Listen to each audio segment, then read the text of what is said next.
کامیاب وفاقی ممالک صرف وہی ہیں کہ جہاں ڈائیورسٹی کو تسلیم کیا گیا ہے، اور ڈائیورسٹی کو صرف تسلیم نہیں کیا گیا بلکہ ڈائیورسٹی کو سیلیبریٹ کیا گیا ہے، پروٹیکٹ کیا گیا ہے، اس کو سگنیفائی کیا گیا ہے۔ آپ کو پتہ ہے کہ نیشن اسٹیٹ کبھی بھی یکسانیت سے تو نہیں بنتی۔ نیشن اسٹیٹ تو یہ ہوتا ہے کہ آپ سٹیزن شپ، شہریت کی بنیاد پر ایک ریاست کو استوار کرتے ہیں کہ تمام شہری برابر ہیں اور ایک ان کی مشترکہ اسٹیٹ ہے، یہ نیشن اسٹیٹ ہے۔ لیکن سوال یہ ہے کہ ایک پشتون بلوچ بچہ اس کو وہ باچا خان کو اپنا ہیرو سمجھے یا وہ سمجھے کہ شوکت علی میرا ہیرو ہے۔ اسی لیے نصاب ایک نہیں ہونا چاہیے، ہاں نصاب ایک ہو سائنس کا۔ ہمیں ایک قوم نہیں بنانی، ہمیں ایک معاشرہ بنانا ہے، ہمیں ایک سوسائٹی کنسٹرکٹ کرنی ہے کہ جہاں چیزیں مختلف ہوں اور محفوظ ہوں اور سب کی ریسپیکٹیبلٹی ہو، سب کی ڈسٹنکشن زندہ ہو۔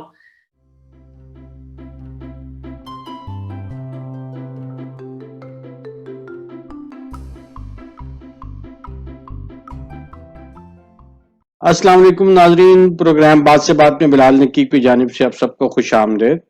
ناظرین، آج ایک نئی کتاب کے ساتھ ہم حاضر ہیں اور کتاب کا عنوان ہے cultural federalism ایمبریسنگ unity in diversity in Pakistan, اور اس کتاب کے حوالے سے ہم گفتگو کریں گے کتاب کے مصنف جناب جامی چانڈیو صاحب کے ساتھ۔ آپ بحیثیت مصنف، صحافی، سیاسی تجزیہ کار اور ڈیولپمنٹ پروفیشنل ان سب حوالوں سے ایک نمایاں پہچان رکھتے ہیں۔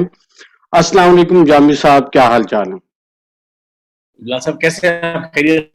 جامی صاحب، سب سے پہلے تو ہمیں یہ بتائیے کہ آج کل کیا تحقیقی کام کر رہے ہیں آپ اور کیا لکھ پڑھ رہے ہیں؟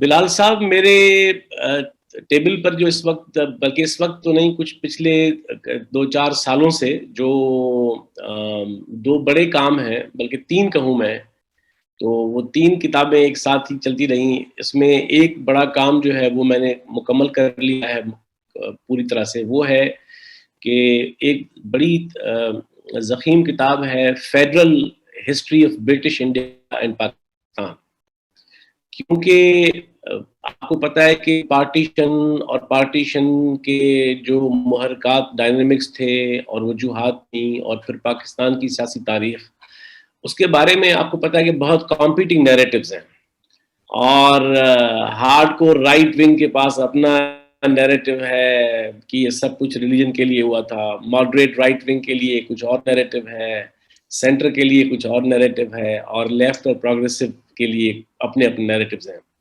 تو میں نے کوشش کی کہ، اور پھر اس موضوع پر بٹس اینڈ پیسز میں تو کام ہوا ہے، پیپرز ہیں، مقالے ہیں، لیکن ایک بھی کوئی ایسی جامع کتاب ابھی تک نہیں لکھی گئی جو برٹش انڈیا اور پاکستان کی ہسٹری کو وفاقیت، فیڈرلزم کی لینس سے دیکھے، اس کی کرائسس کو، اس کے محرکات کو۔ تو یہ میں نے کتاب اصل میں اوریجنل لکھی تھی واشنگٹن ڈی سی میں، جب میں فیلوشپ پہ گیا تھا وہاں، اور پھر جب میں واپس آیا تو ظاہر ہے کہ تحقیقی کام ایسا ہوتا ہے کہ وہ ختم ہونے کا نام نہیں لیتا، تو اس کے پہلو بڑھتے گئے، اس کا دائرہ پھیلتا گیا، اور وہ ایک، اب ظاہر ہے کہ ایک بڑی ہولسٹک ڈیٹیل بک ہے۔ میں امید کرتا ہوں کہ اگلے سال کے آغاز میں وہ کتاب آ جائے گی۔ اوریجنلی انگریزی میں ہے، لیکن اس کو میں نے اردو میں اور سندھی زبانوں میں بھی اس کا ترجمہ بیک وقت کیا تاکہ ایک براڈر ریڈرشپ کی بات ہے۔ تو ایک وہ کام ہے جو مکمل کر دیا ہے میں نے، اور اس کتاب پر کوئی تقریباً 8-10 سال میں نے مجموعی طور پہ دیے ہیں۔ ایک اور کام جو میرے ٹیبل پہ ہے، جس پر میں نے 2014 سے لے کر اس پر بھی کام شروع کیا تھا، وہ ہے کہ تصوف کی پوری ایک تاریخ اور تصوف کے ابھرنے کے اسباب، اس کے فکری عوامل، اس کا امپیکٹ، اس کے کمزور پہلو، اس کی نمایاں اس کے پہلو، مثبت پہلو۔ اور میں چونکہ خود تصوف کی سوچ کا حامل نہیں ہوں، میں ایک ترقی پسند اور ایک سائنسی خیالات کا آدمی ہوں، تو عام طور پہ ہوتا یہ ہے کہ تصوف کے موضوع پہ وہی لکھتے ہیں کہ جو تصوف پہ یقین کرتے ہیں، یا ایک صاحب طریقت لوگ ہوتے ہیں، یا مذہبی لوگ ہوتے ہیں، اور میں ظاہر ہے کہ نہ مذہبی ہوں نہ صاحب طریقت ہوں، میں صاحب سائنسیت ہوں، اور صاحب ترقی پسند ہوں۔ تو اس لیے میں نے اس موضوع میں دلچسپی لی، اور آخری پہلو اس کا یہی ہے کہ اس کی ریلیونس کیسے بن سکتی ہے، کیا ہے آج کے زمانے میں، کیونکہ تصوف کوئی آج کے زمانے کا کوئی جدید فکر نہیں ہے، لیکن کیا اس کی کوئی ریلیونس بنتی ہے, نہیں بنتی, کیسے بن سکتی ہے, اس میں کیا مسائل ہیں. تو جو تصوف کی اپنی آرتھوڈاکسی ہے وہ بھی اس میں بڑی رکاوٹ ہے کہ وہ سمجھتے ہیں کہ وہ ہر دور کا فکر ہے. تو ایک کتاب وہ ہے. اور تیسری کتاب جو میں نے جس پر اسی زمانے میں دلچسپی مجھے پیدا ہوئی, اسی تحقیق سے کے زمانے میں ہی پیدا ہوئی, اور اس پر میں نے بڑے تفصیل سے کام کیا ہے, وہ ہے مسلمانوں کا فکری زوال, ایک تاریخی مطالعہ. کہ ایک بہت غیر معمولی ایک عرب انقلاب 7ویں صدی کا, جس کو ہم بالکل بجا طور پر ایک بڑا انسانی تاریخ کے عظیم انقلابات میں سے ایک انقلاب مانتے ہیں. اور آخر کیا ہوا اس کے ساتھ کہ وہ بہت تھوڑے سے زمانے میں ملوکیت میں تبدیل ہو گیا, اور پھر ملوکیت سے ملائیت کی طرف چلا گیا, اور پھر ملوکیت اور ملائیت کے گٹھ جوڑ نے, نیکسس نے, وہ سارے انقلاب کو رد انقلاب میں تبدیل کر دیا. تو ایک پوری جو مسلم تھاٹ کا جو بنیادی اس کے پیچیدگیاں ہے, جو اس کے پرابلمس ہیں, اور کہاں کہاں اس سے, تو اس لیے اس میں پولیٹیکل جرنی بھی ہے ان کی, مسلمانوں کی, اور اس میں ان کی فلاسافیکل ایک ایویلیویشن بھی ہے کہ جو مسلم فلاسفی کے مختلف پیراڈائم ڈیولپ ہوئے, علم الکلام کی کیا صورتحال رہی. یہ تینوں کام اپنی میچور اسٹیج پہ ہے. تو میں امید یہ کروں کہ جو 8-10 سال جن موضوعات پہ لگائے ہیں, ایک ہسٹری کا موضوع ہے, ایک فلسفے کا ہے موضوع, اور تیسرا بھی آلموسٹ پولیٹیکل اینڈ فلاسفیکل دونوں کا ہی ایک. تو یہ اگلے سال امید کر رہا ہوں کہ 2022 اس لحاظ سے سارے کام کے سامنے آنے کا ساتھ. اچھا, جو کتاب ابھی آپ کی حال ہی میں شائع ہوئی ہے, اس کتاب میں آپ نے ثقافتی یکسانیت اور ثقافتی کثیر الجہتی کو وفاقیت کے تناظر میں دیکھا ہے, اور اس پہ آپ نے اپنے انالیسس پریزنٹ کیے ہیں, اور آپ نے یہ اسٹیبلش کیا ہے کہ یونٹی آف ڈائیورسٹی جو ہے اس کی ایفرٹ ہونی چاہیے, نہ کہ یکسانیت کے لیے. تو اس کے حوالے سے سب سے پہلے تو میں آپ سے یہ گزارش کروں گا کہ آپ ہمارے ناظرین کو کلچرل فیڈرلزم سے جو اصطلاح آپ نے استعمال کی ہے, اس سے آپ کی کیا مراد ہے, اس کا دائرہ کار کیا ہے آپ کے مضمون میں؟ آپ خود بخوبی جانتے ہیں کہ پاکستان آئینی طور پر تو ایک فیڈریشن ہے, اور اپنی سماجی ساخت یا کنسٹرکشن کے اندر بھی ایک بہت ہی ڈائیورس سوسائٹی ہے پاکستان کی. وہ چاہے ڈائیورسٹی انٹر ریجنل ہو, انٹر پروونشل ہو, چاہے انٹرا پروونشل ہو, چاہے قومیتی ایتھنک ہو, چاہے لسانی ہو, مذہبی ہو, ثقافتی ہو, اور بہت طرح کی ڈائیورسٹی کی شکلیں ہیں. لیکن بدقسمتی یہ ہے کیونکہ پاکستان میں ڈائیورسٹی کو ہمیشہ ڈسکریج کیا گیا ہے, ڈینائی کیا گیا ہے, آئین میں بھی ڈینائی کیا گیا ہے, اور ہمارے قوانین میں ڈینائی کیا گیا ہے, ہمارے نصاب میں اس کا ڈینائل ہے, سیاسی کلچرز کو اس طرح سے ویلیو ایکنالج نہیں کرتا. دنیا یہ ہے کہ سوسائٹی کے اندر بھی بڑے مسائل ہیں, اور جو ڈائیورسٹی ہماری اسٹرینتھ ہونی چاہیے, بدقسمتی سے وہ ڈائیورسٹی ہماری بدبختی اور ایک سورس آف کانفلکٹ یا ایک کمزوری ہو کے سامنے آئی ہے. تو میرا اس کتاب لکھنے کے پیچھے یہی ایک خیال تھا, اور کہ اس موضوع کو ایک اکیڈمک سینس میں پراپر سمجھایا جائے, اور ایک کاؤنٹر نیریٹو اسٹیبلش کیا جائے کہ ڈائیورسٹی کو ہمیں کیسے دیکھنا چاہیے. تو اس کتاب کی چھوٹی سی کہانی یہ ہے کہ ایک جرمن ادارہ ہے فریڈرک ناؤمن اسٹفٹنگ, آپ جانتے ہیں. تو پچھلے سال ان کی ڈائریکٹر ہماری دوست ہیں, خود ماہر لسانیات ہے, برگٹ لب صاحبہ. تو انہوں نے مجھے کہا کہ اس موضوع پر آپ یہ کتاب بھی لکھ دیں, اور اس پر مکالمہ بھی ایک آغاز کرتے ہیں. تو ایک لحاظ سے یہ تمام 5 چیپٹرز جو ہے یہ 5 مکالموں کا موضوع تھا, اور ہر مکالمے کے لیے میں نے ایک چیپٹر لکھا, اور پھر اس پر ہم نے ایک مکالمہ کیا, اور وہ سال بھر چلتا رہا, آخر میں کتاب آئی. اب اس کا جو لب لباب ہے وہ اگر میں مختصراً بیان کروں تو وہ یہی ہے کہ دنیا میں اس وقت جو تقریباً 200 کے قریب جو ممبر کنٹریز ہیں یو این او کے اندر, ان میں سے 29 ممالک ہیں کہ جو وفاقیت کے حامل ممالک ہیں, جن کے کانسٹیٹیوشنز جن کے دعویٰ کرتے ہیں کہ وہ فیڈرل کنٹریز ہیں. اور اس میں آپ دیکھیں کہ کامیاب وفاقی ممالک صرف وہی ہیں کہ جہاں ڈائیورسٹی کو تسلیم کیا گیا ہے, اور ڈائیورسٹی کو صرف تسلیم نہیں کیا گیا بلکہ ڈائیورسٹی کو سیلیبریٹ کیا گیا ہے, پروٹیکٹ کیا گیا ہے, اس کو سگنیفائی کیا گیا ہے. تو میرے سامنے تو ایک بڑا سادہ سا اصول ہے، سمپل پیرامیٹر ہے کہ چونکہ وفاقی معاشرے اور وفاقی ریاستیں ہوتی ہی ڈائیورس ہیں، ان کا جواز ہی یہ ہوتا ہے، ان کا ریشنیل ہی یہ ہوتا ہے کہ وہ ڈائیورس ہوتی ہے. تو جو وفاقی ممالک اس ڈائیورسٹی کو اپنے دستور میں، کانسٹیٹیوشن میں، اپنے لا میں، اپنی پالیسی میں، اپنے کیریکولم میں، اپنے سیاسی سماجی کلچر میں اور تمام شعبوں میں جو اس کو سگنیفائی کرتے ہیں، ایکسیپٹ کرتے ہیں، سیلیبریٹ کرتے ہیں، وہ معاشرے کو سینسٹائز کر پاتے ہیں کہ معاشرہ بھی ڈائیورسٹی کے ساتھ رہنے کے لیے قابل ہو. پاکستان کی اگر سیاسی تاریخ کا جائزہ لیں تو یہ بات نظر آتی ہے کہ سقوط ڈھاکہ ہوا اور اس میں بھی ظاہر ہے کہ ایک لسانیت کا عنصر تھا اور ڈائیورسٹی کو اپریشیٹ نہیں کیا گیا. اس کے بعد سندھ میں جو سیاسی عناصر پیدا ہوئے ان کی بھی سیاست کی بنیاد لسانیت پر ہی تھی مبنی.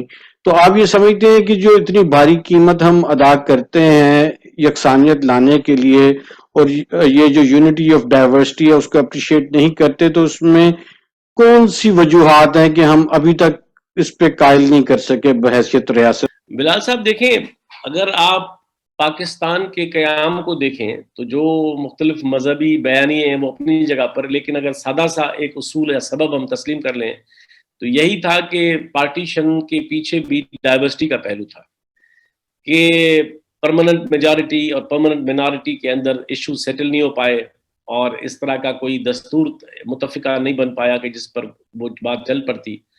ظاہر ہے کہ تقسیم ہوئی، اس کو اچھی بری اس کے الگ موضوعات ہیں، لیکن اس کا سبب ڈائیورسٹی تھی. پاکستان جب بنا تو ظاہر ہے کہ جو علاقے پاکستان میں شامل ہوئے، جیسے ایسٹ بنگال تھا یا پنجاب تھا یا سندھ تھا یا خیبر پختونخوا جس کو ہم آج کہتے ہیں صوبہ سرحد تھا اس زمانے میں، یا بلوچستان تھا، اور چھوٹی چھوٹی پرنسلی اسٹیٹس بھی تھیں، بہاولپور تھیں اور بہت سی ریاستیں تھیں، آپ کو پتہ ہے. تو ظاہر ہے کہ یہ تمام علاقے تاریخی طور پہ الگ علاقے تھے. ایسا نہیں تھا کہ کبھی بھی یہ علاقے آپس میں ساتھ رہے ہوں اس شکل میں جس طرح پاکستان بنا. تو یہ تمام علاقے، ان کی تاریخ اپنی ہے، ان کی قومیتیں اپنی ہیں، زبانیں اپنی ہیں، ان کا کلچر، ان کا ادب، ان کی پوری وے آف لائف اور ان کے سیاسی مفادات اور ان کے معاشی مفادات. ظاہر ہے یہ سب ڈائیورس خطے تھے اور قومیتیں اور گروپس تھے. حتیٰ کہ جو آبادی ہندوستان سے مائیگریٹ ہو کے آئی، جس کو ہم اردو بولنے والی آبادی کہتے ہیں، اس کے اندر بھی تنوع بہت ہے. جو راجستھان سے آئے ان کی زبانیں، لہجے اور ہیں، جو اتر پردیش اور سی پی سے آئے ان کے الگ ہیں، جو بہار سے آئے ان کے الگ ہیں. تو اس لیے ہر طرح کی آپ گروپ کو لیں گے تو اس میں ایک تنوع، ایک ڈائیورسٹی کی صورتحال تھی. اب پرابلم سارا یہ ہوا کہ جب پاکستان بن گیا تو آپ کو پتہ ہے کہ نیشن اسٹیٹ کبھی بھی یکسانیت سے تو نہیں بنتی. نیشن اسٹیٹ تو یہ ہوتا ہے کہ آپ سٹیزن شپ، شہریت کی بنیاد پر ایک ریاست کو استوار کرتے ہیں کہ تمام شہری برابر ہیں اور ایک ان کی مشترکہ اسٹیٹ ہے، یہ نیشن اسٹیٹ ہے. اب پاکستان کا المیہ یہ ہے کہ نہ وہ نیشن اسٹیٹ بن سکی، کیونکہ جب آپ ایک مذہبی ریاست ڈکلیئر کرتے ہیں تو اس کا مطلب کہ آپ نیشن اسٹیٹ نہیں ہو سکتے. جب آپ کہتے ہیں کہ ہمارے ملک کے اندر مذہبی بنیادوں پر سب برابر نہیں ہے تو اس کا مطلب کہ نیشن اسٹیٹ تو وہ بن ہی نہیں سکتی. اس کا مطلب کوئی بھی نان سیکولر اسٹیٹ کلیم نہیں کر سکتی کہ وہ نیشن اسٹیٹ ہے.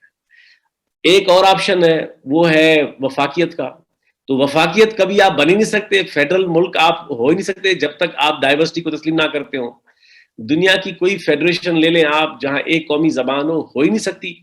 اسپین میں 4 قومی زبانیں ہیں، سوئٹزرلینڈ کے اندر جہاں 80% سے زائد آبادی جرمنز کی ہے وہاں بھی 4 قومی زبانیں ہیں، نائجیریا میں 9 قومی زبانیں ہیں، اور اسی طرح آپ name any country in the world, Belgium کو لے لیں تو فلیمش قومی زبان ہے، تو فرینچ بھی قومی زبان ہے.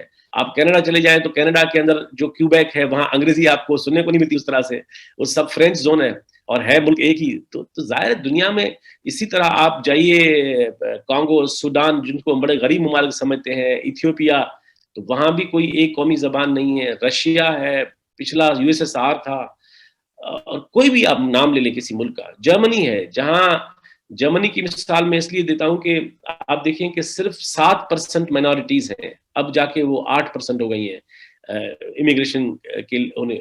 اس کے باوجود بہت سی ریاستوں میں جہاں جہاں ٹرکش پاپولیشن ہے، گریک پاپولیشن ہے، تو ان کو اپنی بچوں کو مادری زبان میں تعلیم ملتی ہے، ان کو جرمن زبان میں تعلیم نہیں ملتی. تو ڈائیورسٹی کو, ہندوستان کی مثال لے لیں جہاں 22 قومی زبانیں ہیں, اور کتنی بدقسمتی ہے کہ اسی ہمارے ملک کی 2 زبانیں وہاں قومی زبانیں ہیں, پنجابی اور سندھی, اور اپنے ملک میں وہ قومی زبانیں نہیں ہیں. اس ملک کی ایک زبان بلوچی ہے جو افغانستان میں قومی زبانوں میں اس کا وہ شامل ہے, اور پشتو, لیکن اپنے ملک میں نہیں ہے. تو اسی طرح آپ حساب لگا لیں کہ بلوچی جو ہے وہ ایران میں وہاں اس کی ایک حیثیت ہے, یہاں نہیں ہے. تو اس طرح سے بہت زبانیں, سرائکی زبان ہے اور زبانیں. تو جو آپ کا سوال تھا وہ یہی ہے کہ ہم نے آغاز میں ہی ایک بہت بڑی ایک غلط سمت میں چلے گئے اور غلط ڈائریکشن میں چلے گئے, اور وہ بدستور ہم جا رہے ہیں. وہ یہی ہے کہ ہم نے اس ملک کو نہ نیشن اسٹیٹ بنایا, نہ اس کو ریپبلک بنایا. ریپبلک کیسے ہو سکتی ہے اگر کوئی مذہبی ریاست ہو؟ کوئی مذہبی ریاست کیسے کلیم کر سکتی ہے کہ وہ ریپبلک ہے؟ پبلک کے درمیان تو آپ تفریق کر رہے ہیں. جب آپ کہتے ہیں کہ کوئی کرسچن, کوئی ہندو, کوئی سکھ اس ملک کا صدر, وزیر اعظم بن ہی نہیں سکتا, وہ چاہے کتنا ہی وفادار شہری کیوں نہ ہو, کتنا ہی ذمہ دار شہری کیوں نہ ہو, ٹیکس پیئر کیوں نہ ہو. جب ریلیجن کی وجہ سے آپ اس کو, تو اس کا مطلب کہ نہ یہ وفاقیت بنی, نہ یہ قومی ریاست بنی, نہ یہ جمہوریہ بنی. اور نتیجہ اس کا سبب یہی ہے کہ ڈائیورسٹی کو تسلیم نہ کرنا. تو آپ نے کہا کہ بنگال, اب آپ سوچئے کہ جب 48 میں جناح صاحب وہاں گئے اور انہوں نے جا کے اعلان کر دیا کہ اردو وڈ بی دی, حالانکہ اردو کے تو ہم کوئی خلاف نہیں ہے, اردو تو بہت حسین زبان ہے, اور ہم زبانوں کے خلاف کیسے ہو سکتے ہیں؟ زبان تو, جو زبان میر کی اور غالب کی زبان ہو اس کے خلاف تو کوئی بدنصیبی ہوگا, یا عوام کی زبان جو ہے. اصل بات یہ ہے کہ زبانوں کی ہیجمنی نہیں ہونی چاہیے, کسی بھی زبان کی نہیں ہونی چاہیے. اگر کل کو ہماری زبانوں کی ہیجمنی ہوگی تو ہم اپنی زبان کے خلاف بات کریں گے. اگر کل کو ہماری زبان کسی اور کے اوپر مسلط ہو جائے گی ناجائز طور پر, تو ہم ان کے ساتھ کھڑے ہوں گے جن پر وہ زبان مسلط ہوگی. اس لیے ہم زبانوں کے خلاف تو نہیں ہو سکتے. اصل بات ایک جمہوری وفاقی اصول کی ہے. تو بنگال جو ظاہر ہے اس زمانے میں 57% پاپولیشن تھی, ان پر آپ نے 3.1% پاپولیشن کی زبان نافذ کر دی کہ یہ آپ کی واحد قومی زبان ہے. نہ ان کے بچوں نے کبھی اردو سنی, نہ ان کے بچوں نے کبھی شاعری پڑھی اردو میں, نہ ان کے کوئی ہیروز اردو میں زبان میں پیش ہوئے, نہ ان کا لوک ادب اردو میں, نہ مائیں اور دادیاں نانیوں نے کبھی لوریاں سنائی اس زبان میں. تو کیسے کوئی ایک قومیت, یہی کیس سندھیوں کا تھا, باقی زبانوں کا تھا. تو اس لیے یہ جو ہمارے ہاں زبانی لسانی ایک یونیفارمٹی, اور یہی یونیفارمٹی قومیتوں کے اعتبار سے بھی ہے, یہی یونیفارمٹی کلچرل بھی ہے. مجھے بتائیے کہ دنیا میں کوئی ایسی فیڈریشن ہو سکتی ہے کہ جہاں ایک قومی کلچر ہو؟ ایک کثیر القومیتی ملک میں, ایک ملٹی نیشنل سوسائٹی میں کیسے ہو سکتا ہے کوئی ایک لباس قومی؟ ہم نے یہاں ایک قومی لباس بنا دیا, اور دنیا کی کسی فیڈریشن میں تو یہ ہو ہی نہیں سکتا کہ کوئی ایک قومی لباس ہو. ہم نے تو پرندہ بھی بنا دیا کہ قومی پرندہ ہے ہمارا, ہماری ہر چیز قومی ہے, سوائے قوم کے اس ملک میں ہر چیز قومی ہے ہماری. تو میرا یہ کہنا ہے کہ وہ جو ایک پروجیکٹ تھا ایک قوم سازی کا یونیفارمٹی کی بنیاد پر, بلال صاحب, that is a field paradigm, that's a field practice. اور میں سمجھتا ہوں کہ it is high time for the state and for the society to realize that by virtue of the construction of the society and the state, we are a diverse society, and اسی کا احترام کرنا پڑے گا, اسی کو تسلیم کرنا پڑے گا. کوئی راکٹ سائنس ہے نہیں. جن ممالک نے پہلے سے ہی آغاز سے ہی سمجھ لیا, قبول کر لیا اور درست سمت پکڑ لی, آج وہاں یہ ایشوز ہی نہیں ہے. لیکن بدقسمتی یہ ہے کہ آج بلال نقیب اور جامی چانڈیو 74 سال گزرنے کے باوجود اس بات پہ مکالمہ کر رہے ہیں. سنگل نیشنل کریکولم کے ذریعے کیا ہم جو ڈائیورسٹی کی یونٹی ہے اس کو اپریشیٹ کر رہے ہیں, یا اس کے ذریعے بھی ہم یکسانیت لانے کی کوشش کر رہے ہیں؟ آپ اس کو کیسے دیکھتے ہیں؟ بلال صاحب دیکھیں, اس میں 2 باتیں ہیں. سب سے پہلی بات تو یہ ہے کہ کانسٹیٹیوشن کے اندر 18ویں ترمیم کے بعد federation has nothing to do with the business of the curriculum. وہ مکمل طور پہ صوبائی سبجیکٹ ہے. سب سے پہلا تو ایک نقطہ آئینی ہے, وہ یہی ہے کہ جب کانسٹیٹیوشن کے اندر فیڈرل لسٹ 1 میں کوئی پروویژن ہی نہیں ہے, تو آخر فیڈرل گورنمنٹ کو کیوں یہ چکر میں پڑ گئی ہے کہ وہ نصاب کو خود اپنے ہاتھ میں لے رہی ہے؟ نصاب کا کوئی تعلق نہیں ہے وفاقی حکومت کے ساتھ یا فیڈریشن کے ساتھ آئینی طور پر, کیونکہ وفاق کے جو شعبے ہیں وہ فیڈرل لسٹ 1 میں پہلے سے بڑے طے شدہ ہیں. اوکے, اب آئیے دوسری بات جو آپ کے سوال کا اہم پہلو ہے وہ یہی ہے کہ اس نصاب کی جو سو کالڈ یکساں نصاب ہے اس کے پیچھے آخر وجوہات کیا ہے؟ دیکھیں، اگر وجوہات یہ ہوں کہ پورے ملک کا نصاب سائنٹیفک ہو جائے، پروگریسو ہو جائے، ڈسٹارشن آف ہسٹری اس میں سے نکل جائے، جس کو مرڈر آف ہسٹری کہا تھا کے عزیز صاحب نے، اس میں سے غلط قسم کے بیانیے اور نیریٹوز نکال دیے جائے، اس میں جو نارسزم ہے، مذہبی نرگسیت ہے، وہ نکال دی جائے، اور وہ جو ہمارے ہاں ایک آئیڈیل مسلمان کا تصور ریاست نے بنایا ہوا ہے کہ وہ پہلے تو مرد ہو، پھر مسلمان ہو، تو پھر سنی مسلمان ہو، پھر سنیوں میں سے پھر آگے کون ہو، آپ کو پتہ ہے پوری اس کی ایک شبیہ ہے اس کی پوری یکسانیت کا نصاب کا مطلب کیا ہے؟ تو ہمیں تو یہ لگ رہا ہے کہ بجائے اس کے کہ اس ملک کے نصاب کو اس معنوں میں ایک صفحے پہ لایا جاتا کہ اس میں سائنسیت ہو، اس میں وہ فیکچول ہو، اور اس میں تاریخ درست ہو، اس کے تو برعکس قصہ یہ ہے کہ یہ وہی یونیفارمٹی کو دوبارہ سمجھیں کہ آپ اسٹیٹ نیریٹو کے طور پہ ابھارنا چاہ رہے ہیں کہ جس نے سارا بگاڑ پیدا کیا۔ اور تیسری بات یہ ہے کہ ایک نصاب میں سمجھتا ہوں کہ فیڈریشن میں کبھی نہیں ہونا چاہیے۔ ہاں، ایک نصاب پہ ہم متفق ہیں، میتھمیٹکس ایک ہو، فزکس ایک ہو، کیمسٹری ایک ہو، زولاجی باٹنی ایک ہو، ہمیں کوئی اعتراض ہی نہیں ہے، لیکن یہاں ایک کیا ہوگا؟ Pakistan studies, Islamic studies, social studies, مطلب کہ جہاں ریاست ڈنڈی مار سکتی ہے اپنے نیریٹو کی، وہاں یکسانیت ہوگی، جہاں نہیں چاہیے۔ میں سمجھتا ہوں کہ ایک بچہ جو خزدار میں پیدا ہوا، جو تربت میں پیدا ہوا، جس نے اپنی نانی دادی سے اپنے ہیروز سنے، اور وہ تقسیم سے پہلے کے بھی ہیروز ہیں، اس نے شاعری اپنی سنی، بلوچ ہے، پنجابی بچہ ہے، سرائکی ہے، بلتی ہے، شینا ہے، سندھی ہے، اور بعض تمام اردو بولنے والے ہیں، تمام لوگ ہیں، تو ان کے تو سب کانشیسنیس میں وہی کچھ ہونا چاہیے جو اس کی نانی دادیوں سے، اس کے سماج سے، اس کے لوک ادب سے، اس کی ایک ہسٹوریسٹی سے چیزیں اس کے پاس آتی ہیں۔ لیکن یہاں وہ پڑھتا ہے کہ مجھے ان کے لیے احترام ہے، میں ان کے خلاف، لیکن مولانا شوکت علی اس کا ہیرو کیسے ہو گیا؟ مولانا شوکت علی کا تو تحریک پاکستان میں بھی کردار نہیں ہے۔ مزے کی بات ہے، وہ تو خلافت تحریک کے لوگ تھے، وہ تو کانگریس کے ساتھ تھے۔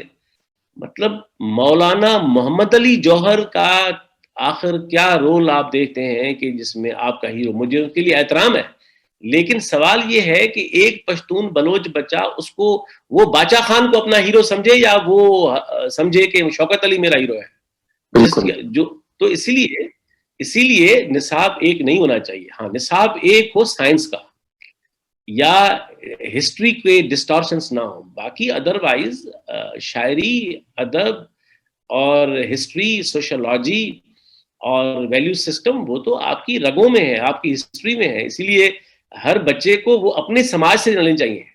پنجابی بچے کو پنجاب کی اس تاریخ سے لینے چاہیے، ایک سرائکی بچہ ہے، سندھی بچہ ہے، یا بچے ہے، بلوچ ہے، پشتون ہے، اور باقی زبانیں گروہ ہیں، ان کو تو اپنی تاریخ سے چیزیں آنی چاہیے، تب جا کر وہ ایک ریئلی وہ کرسپونڈ کر پائیں گے ان چیزوں کے ساتھ۔ تو اس لیے میں سمجھتا ہوں کہ ہر اعتبار سے یکساں نصاب کا جو تصور یہ اس گورنمنٹ کے پاس ہے، وہ اگین فیبریکیٹڈ ہوگا، ڈسٹارٹیڈ ہوگا، اور ود علم موٹو ہوگا کہ آپ نے پھر ایک دفعہ یونیفارمٹی کو پروفیس کرنا ہے، اور آپ نے ڈائیورسٹی کو ڈینائی کرنا ہے۔ یہ جو ابھی خطے میں تبدیلی آ رہی ہے طالبان کی حکومت افغانستان میں، اور یہاں پہ بھی اسی طرح کا رجحان دیکھنے میں نظر آ رہا ہے، تو یہ تو یکسانیت کی طرف ایک نمایاں قدم نظر آ رہا ہے کہ جس میں پھر ہم چاہ رہے ہیں کہ سب لوگ ایک ہی طرح کے ہوں، ایک ہی طرح سوچتے ہوں، اور انٹالرنس کی طرف جو ہے شاید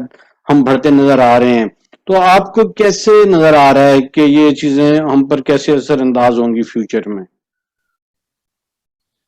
بلال صاحب دیکھیں، آپ بہتر جانتے ہیں، اور آپ کو پتا ہے کہ ایک جمہوری معاشرے کا مطلب بھی یہ ہوتا ہے کہ اس معاشرے کی بیوٹی یہ ہوتی ہے کہ وہاں ایکسیڈنٹ آف آئیڈیاز ہمیشہ ہوتا رہتا ہے، وہاں آئیڈیاز کی بیٹل ہوتی رہتی ہے، وہاں ایک طرح کے کمپٹیشن ہوتا ہے نیریٹوز میں، چیزوں میں، اور اس طرح سے۔ تو یہ جو پاکستان میں انٹالرنس ہے یا ایکسٹریمزم ہے، یہ بھی میں سمجھتا ہوں کہ اس سوڈو یونیفارمٹی کی پیدا کردہ ہے، کہ جس نے معاشرے کو لگا دیا ہے کہ آپ سوچیں نہ، آپ اپنے افکار کی آزادی نہ رکھیں، آپ اپنے افکار کا برملا اظہار نہ کریں، اور ایک لیونگ سوسائٹی کے طور پر، ایک ڈائنامک سوسائٹی کے طور پہ جو ایک سوچنے کا عمل جہاں زندہ ہے، اس کے بجائے آپ ایک مردہ سماج بن جائے کہ جہاں آپ کو بنے بنائے افکار ملیں گے، جہاں آپ کو ریاستی بیانیہ ملے گا، اور آپ ایک سماجی روبوٹ ہیں کہ جو آپ لے کے چلیں گے اور وہی باتیں آگے. میں تو یہ سمجھتا ہوں کہ پاکستان میں یہ جو انتہا پسندی ہے اور یہ جو انٹالرنس ہے، اس کا سبب ہی یہ یونیفارمٹی ہے. اگر اس معاشرے کی جمہوری بنیادوں پر تربیت ہوتی تو ظاہر ہے کہ یہاں پھر افکار کی آزادی ہوتی، یہاں اظہار کی آزادی ہوتی، اور یہاں یہ معاشرہ اپنے مسائل کے حل تلاش کرنے میں بہت ڈائنامک ہوتا ہے. یہاں تو حالت یہ ہے کہ ہم 70 سال گزرنے کے باوجود میونسپل کا نظام متفق نہیں ہو پا رہے ہیں. مطلب جس نظام پر کوئی اختلاف ہونا ہی نہیں چاہیے، کہ گلی کیسے صاف ہو، پینے کا پانی کیسے میسر ہو، اس میں کیا مسئلہ ہے پنجابی، سندھی، اردو بولنے والے، بلوچ، پشتون کا، کہ گلیاں صاف ہوں، بیسک ہیلتھ ہو، بیسک ایجوکیشن ہو، بیسک وہاں بالکل چیزیں بہتر ہو، صاف ستھری ہوں. تو سوال یہ ہے کہ جب ہم کہتے ہیں کہ democracy is a living phenomena, اور ڈیموکریسی یہ تو صرف نہیں ہے کہ آپ ووٹ دے آئیں بس. ڈیموکریسی مسلسل ایسی طرز حیات کا نام ہے کہ جہاں سوچنے کی آزادی ہو، اور جہاں اختلاف کی آزادی ہو، اور جہاں لوگ اپنے مسائل کے حل اپنے اس ڈائیلاگ سے، اپنے تجربات سے تلاش کرتے رہیں. تو یہ جو پاکستان میں آپ نے کہا کہ انٹالرنس ہے، افغانیوں کا ایشو ہے، بہت سے اور مسائل ہیں، یکساں نصاب ہے، اور ایک اچھا پاکستانی کا تو سب ریاست بناتی ہے، آپ کو پتہ ہے وہ کس قسم کا ہے. وہ تو مان لینا چاہیے کہ 74 سال میں آپ نہیں بنا پائے. مطلب جس ملک میں عید ایک ساتھ آپ نہیں کر سکتے، جس پر کوئی اختلاف نہیں ہونا چاہیے، تو باقی کون سے معاملے پہ متفق ہیں آپس میں؟ تو اس کا مطلب کہ اس قوم سازی کے منصوبے کو ناکام ماننا چاہیے، کہ آپ ایک غلط چکر میں پڑ کر. میں بار بار بلال صاحب یہ لکھتا بھی ہوں، کہتا بھی ہوں، اور لیکچرز میں بھی کہتا ہوں کہ ہمیں ایک قوم نہیں بنانی، ہمیں ایک معاشرہ بنانا ہے.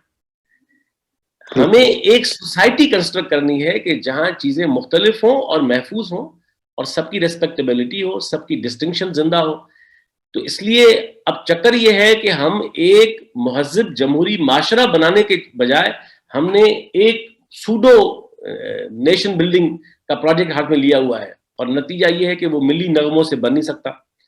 اور ظاہر ہے کہ وہ تو بنے گا یا نہیں بنے گا، اپنے ریئلٹی سے بنے گا جو اس کی ریئلٹیز ہوں گی. تو اس لیے میں سمجھتا ہوں کہ آپ درست کہہ رہے ہیں کہ جو ابھی خطرات ہیں، جو مسائل سامنے آ رہے ہیں، تو جتنا ہم اس یونیفارمٹی کو مسلسل پروفیس کریں گے، اتنا ہم اس معاشرے کے فطری ارتقاء کو، ایوولوشن کو روک دیں گے، یا اس کی رفتار کو سست کر دیں گے. کیونکہ پھر وہ معاشرہ، یکسانیت کا حامل معاشرہ، کیسے اپنے اندر ایک زندگی کا ظہور رکھے، یا اس کو ایک ایسے زندگی کو ایکسیلریٹ کرے، اور کیسے تو اس لیے آپ دیکھیں کہ دنیا میں وہ سوسائٹیز یا قومیں یا ممالک کے جنہوں نے جو بہت آگے چلے گئے ہیں، ان کو کوئی اوپر سے حل نہیں آئے. وہ سوسائٹی اس قابل بن جاتی ہے کہ وہ اپنے مسائل کو حل کر لیتی ہے ایک لمبے پروسیس اور مکالمے کے ذریعے، تجربات کے ذریعے. اب جب یہاں ہم نے یہ بنایا ہوا ہے کہ ریاست کا کام ہے ذہن سازی کرنا، ریاست کا کام نہیں ہے ذہن سازی کرنا. ریاست یہ کام معاشرے کا ہے، یہ کام انسانوں کا اپنا کام ہے. ریاست کا کام ہے کہ اس ذہن سازی کے عمل کو سازگار رکھے، اس کو تحفظ فراہم کرے، ایسا اسپیس پیدا کرے کہ جہاں یہ سب ممکن ہو. تو اس لیے یہ جو میں تو بالکل یہ سمجھتا ہوں کہ جو انتہا پسندی ہے اور انٹالرنس ہے، یہ ہماری اسی یونیفارمٹی کے فیل پیراڈائم کا ایک طرح سے کراس کٹنگ آؤٹ کم ہے، یا ڈائریکٹ آؤٹ کم ہے. آپ نے اپنی کتاب میں جو یہ مکالمات ہیں، ان کا کنکلوژن کیا ڈرا کیا ہے؟ دیکھیے بلال صاحب، اس کے کتاب کے اندر آپ دیکھیں گے کہ تقریباً ایک پورا جو آخری پارٹ ہے، جو پارٹ 6 ہے کنکلوژن کا، وہ ریکمنڈیشنز کا ہی ہے اور وے فارورڈ کا ہی ہے. اور ظاہر ہے کہ یہ ریکمنڈیشنز وہی ہیں کہ جو دنیا کی تمام کامیاب فیڈریشنز میں اسٹیبلشڈ ہیں، کہ یہ تسلیم کر لیا جائے کہ ہم یکسانیت کا حامل معاشرہ نہیں ہے، ہم ایک ڈائیورس سوسائٹی ہے، اور چونکہ ڈائیورس سوسائٹی ہے اس لیے اسٹیٹ بھی اس کا ریفلیکشن ہونا چاہیے. تو اس لیے میں نے اپنی کتاب کی جو آخری پارٹ ہے اس میں based on the established values and norms of the federations in the world، تو میں نے انہی کی بنیاد پر پاکستان کی ریاست اور معاشرے کے حقائق کو سامنے رکھتے ہوئے کوئی 15-20 ریکمنڈیشنز دی ہیں کہ جو ہماری جب تک اسٹیٹ کے مائنڈ سیٹ میں، کانسٹیٹیوشن میں، لا میں، پالیسی میں، کریکولم میں اور سب سے بڑھ کر سیاسی کلچر میں اسپیس نہیں لیتی، تب تک ظاہر ہے کہ ہم انہی مسائل کا شکار رہیں گے. موضوع کے حوالے سے تو ہماری گفتگو مکمل ہوئی. میں 2 سوال اپنے تمام مہمانوں سے پوچھتا ہوں، آپ سے بھی پوچھوں گا. سب سے پہلے تو یہ بتائیے کہ آج کل کون سی کتاب زیر مطالعہ ہے، اور آپ ہمارے ناظرین کو کون سی کتاب تجویز کریں گے کہ وہ اس کا مطالعہ ضرور کریں؟ بلال نقیب صاحب، آپ کو سن کے حیرت ہوگی کہ میں نے جو ابھی 2 کتابیں بالکل اسی ہفتے مکمل کی ہیں، وہ میں نے مولانا مودودی صاحب کی کتاب جو میں نے آج سے کوئی 24 سال پہلے پڑھی تھی، خلافت اور ملوکیت، میں نے وہ از سر نو دوبارہ پڑھی. اور پھر میں نے مولانا وحید الدین خان صاحب کے جو کریٹیک ہے مولانا مودودی پر اور ان کے افکار پر پھر وہ بھی پڑھا. ریاست جو ہے وہ تو ایک پیورلی پولیٹیکل ڈسکورس ہے، لیکن مودودی صاحب 20th سینچری میں اس کو انہوں نے کنسپٹ کیا حالات کے مطابق. جب خلافت فیل ہو گئی گلوبل سینس میں، تو ظاہر ہے کہ عثمانیہ سب ان کو بھی معلوم تھا کہ دوبارہ کبھی واپس نہیں آئے گی، اور خلافت کا دور جا چکا ہے، خلافت کا جو تصور ہے بین الاقوامی معنوں میں.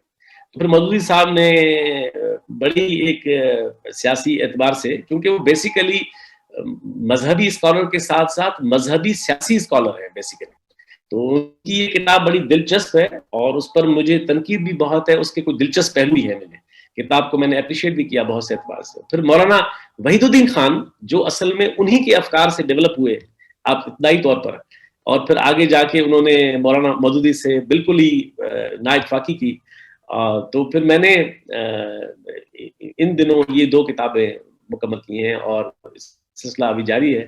جامی صاحب، آپ نے پاکستان میں اور پاکستان سے باہر بہت ٹریول کیا ہے، کئی ممالک میں آپ کو جانے کا اتفاق ہوا، تو اب یہ بتائیے کہ کون سی جگہ آپ کو بہت پسند آئی اور آپ کا دل کرتا ہے کہ آپ وہاں پہ بار بار ٹریول کریں، اور اگر موقع ملے تو وہاں پہ آپ سکونت بھی اختیار کریں؟ یہ تو درست ہے کہ میں نے تقریباً ساری دنیا ہی گھوم لی ہے، اور ظاہر ہے کہ اس لکھنے پڑھنے کے کام کے نتیجے میں ہی یہ اتفاق ہوا ہے کہ یونیورسٹیاں بلاتی ہیں، ادارے بلاتے ہیں، تو جانا ہوتا ہے.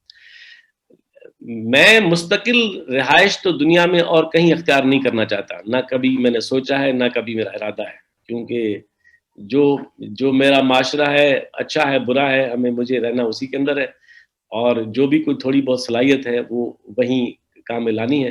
اس لیے یہ شوق ہوتا تو بہت زمانہ پہلے ہی گنجائش موجود تھی، ابھی بھی ہے، کوئی مسئلہ نہیں ہے.